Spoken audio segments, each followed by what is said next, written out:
Hello, everybody.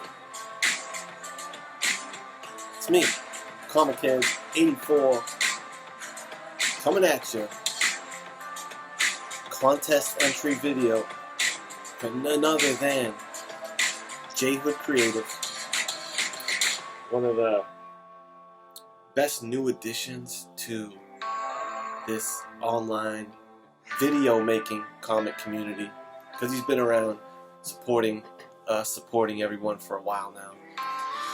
And I'm so glad that he started dipping his toe into videos. Rookie of the Year contender, if you ask me. You know, Big Bear Island had this title for a very long time. He came out strong. I don't know if he started in 2018, late 2018 or early 2019, but Big Bear Island, I said it for a long time, Rookie of the Year, because he came out the gate with just such great quality content. Kudos to him. And here we have another Rookie of the Year candidate at the last quarter of 2019. J Hood, 2 or 3 videos in, and they're all spectacular, well thought out, structured, nice quality, great vibe. Can't say enough good things about J Hood. I'm very glad to have crossed paths with him, and you know what I'm saying, and become friends with him. So that's that. So if you're watching this, make sure you subscribe to J Hood Creative. He put on a contest, and let me elaborate to you what this contest is about. It's pretty simple.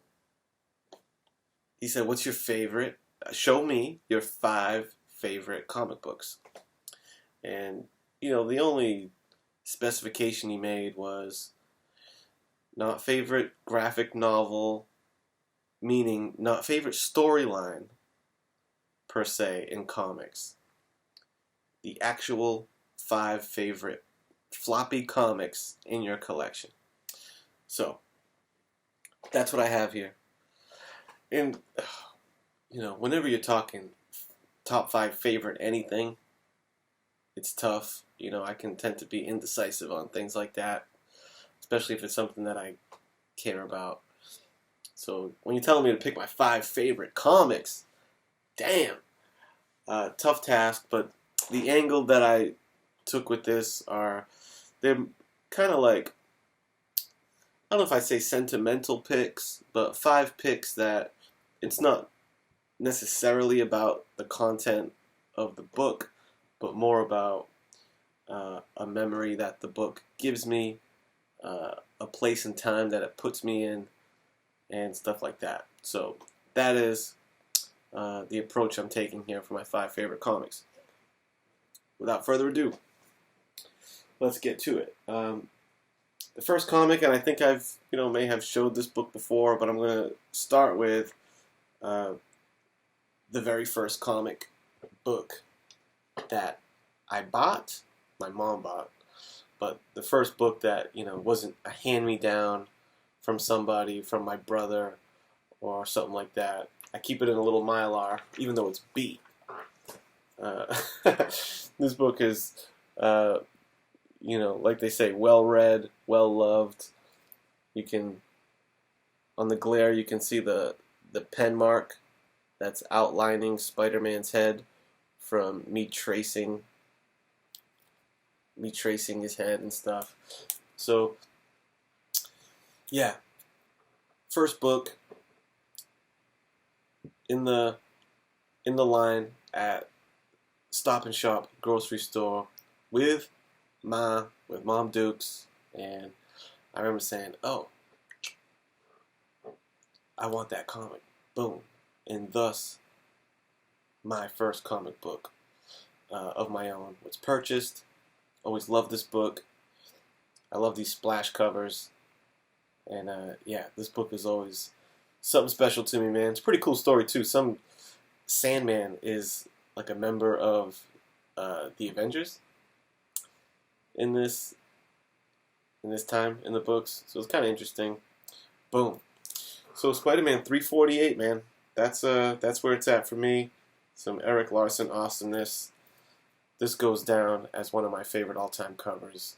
And this is, like I said, the first book in your boy Comic Head's collection.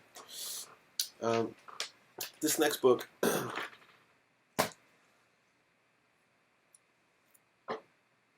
this is as a term that Jay Hood has kind of put me onto, a buyback. This is not the original one that I had.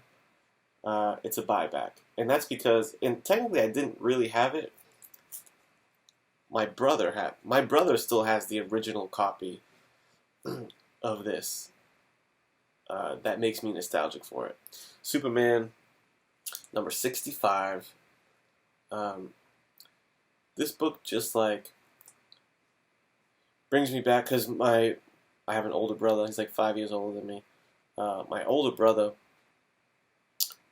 is basically what got me into comics. Him and Cousin Dave. And Cousin Dave will come into play in a second. But older brother and Cousin Dave collected comics, read comics, and I remember this book being one that used to come up a lot because we used to, practicing drawing, hanging out in the room and like doodling and drawing was something that we did a lot. And this book was one that always got pulled out as like a reference because everyone's posing like that, it just lent itself so good to like, different clear like cool character poses and stuff to draw. All the panels inside, when I flip through this booklet, it kind of brings me back. So this one of my favorite comics.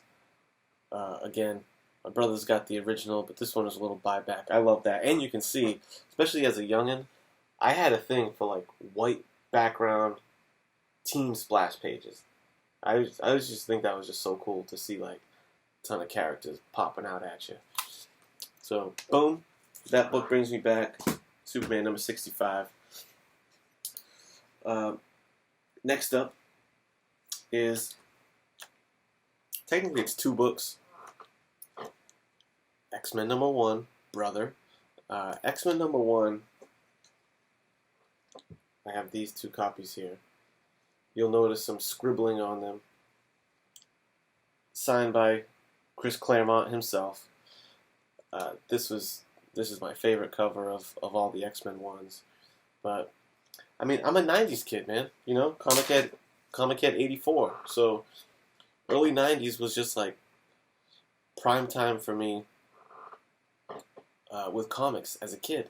And you can only imagine X-Men number 1 being the big deal. It was the hottest comic around. But anyway, this particular, so X-Men 1 is special to me for that reason. But this particular copy, both these particular copies, it just reminds me of like a good time of when I went to this con and met Claremont and got this signed. Rhode Island Comic Con, a few years back, me and Cousin Dave, who was instrumental in, me getting into the comic book hobby. He's a wealth of knowledge.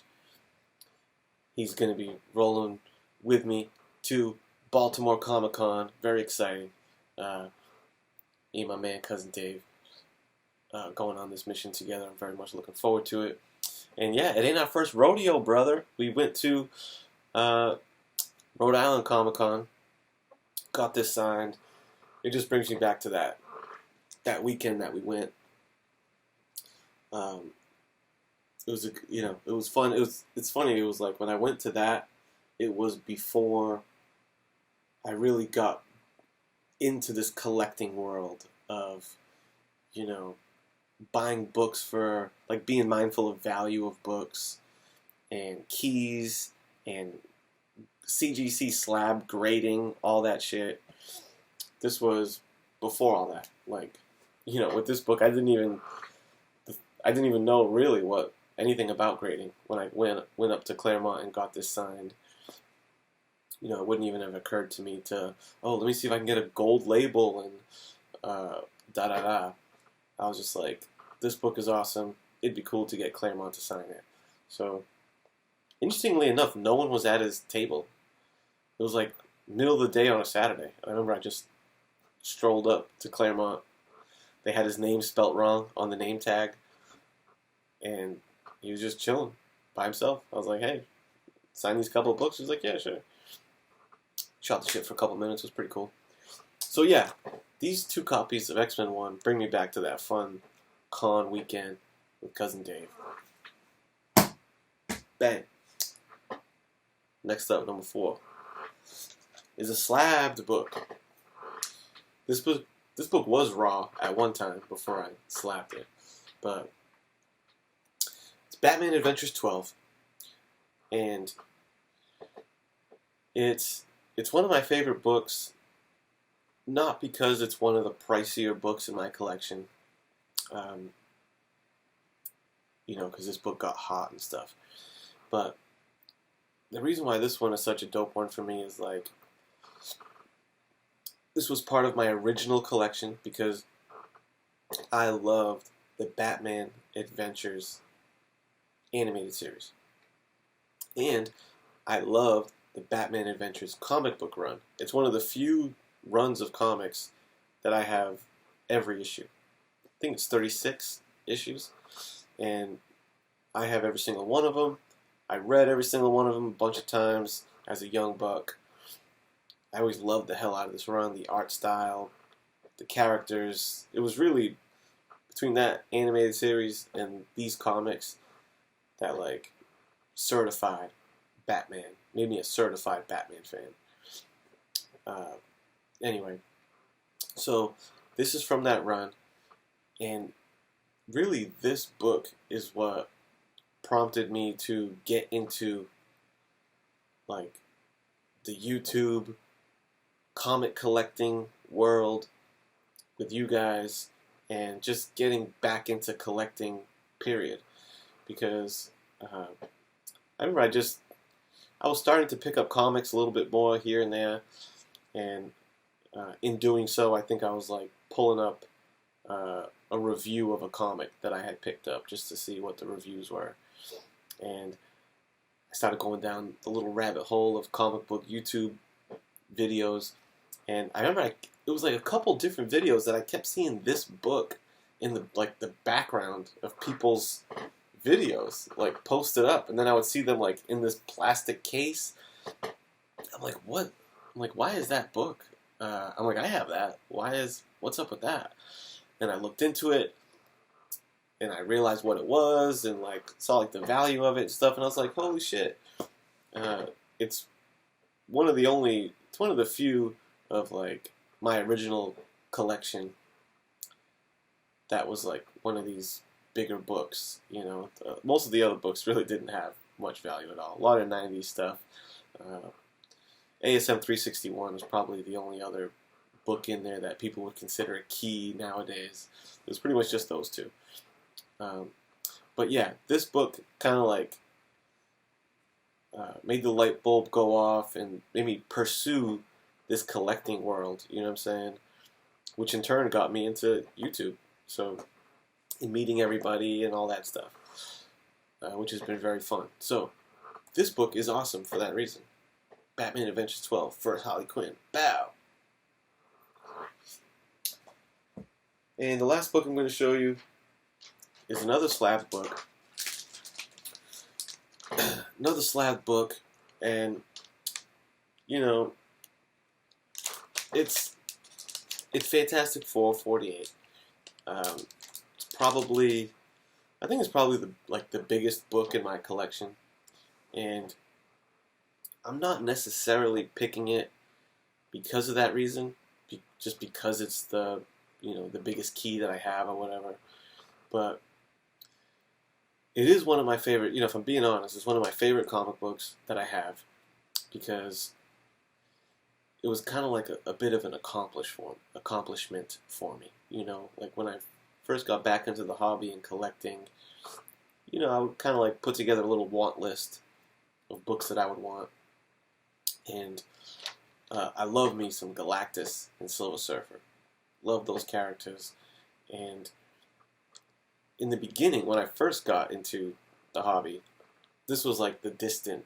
I was like, yeah, that would almost get put on the list as a joke. You know what I'm saying? Because I'm like, I'm not gonna buy that book. I'm not gonna dish out that kind of money. Da da da. But over time, after mingling with all you maniacs, and me seeing uh, how people are invest in books, and I thought it was like unheard of to spend this kind of money on comics. I'm like, but again, once you maniacs started rubbing off on me, I'm like, okay, I can see myself doing it a little more now. And I did a little eBaying, did a little this and that, saved a couple shekels, and I bought it, and it was like pretty monumental for me in my collecting of like, wow, I have like a big Grail book, and it's cool, and it makes me happy that I have it. Pretty dope book. So it's one of my favorites. There you have it. Those are my 5 favorite comic books in my collection. Hope you enjoyed J Hood. Hope you enjoyed any viewers. He's got like a really killer prize giveaway that he's doing. I think one of it includes a sketch card that he was going to do. And I almost want to omit myself from like the prize package in a way. Because, I'm the proud owner of a J Hood sketch card. So if you people out there are wondering, because he kind of dropped that nonchalantly, like, yeah, I'll get you some cool books and something, but I'm pretty sure, I hope I'm not speaking out of misremembering this and obligating him to do something, but I'm pretty sure I heard him say, maybe I'll do a little sketch card for you for one of the prize winners. And just know, this is the level of artwork that J Hood does. Amazing, very impressive. He's a great artist, and he's a great dude. So, anyway, I'm not really entering this for the prize per se. I'm really just entering it to support my brother J Hood in his early YouTube endeavors. And that's it. Signing off. Sorry this video was probably a little long. I say that all the time, but it's true. Catch you next time.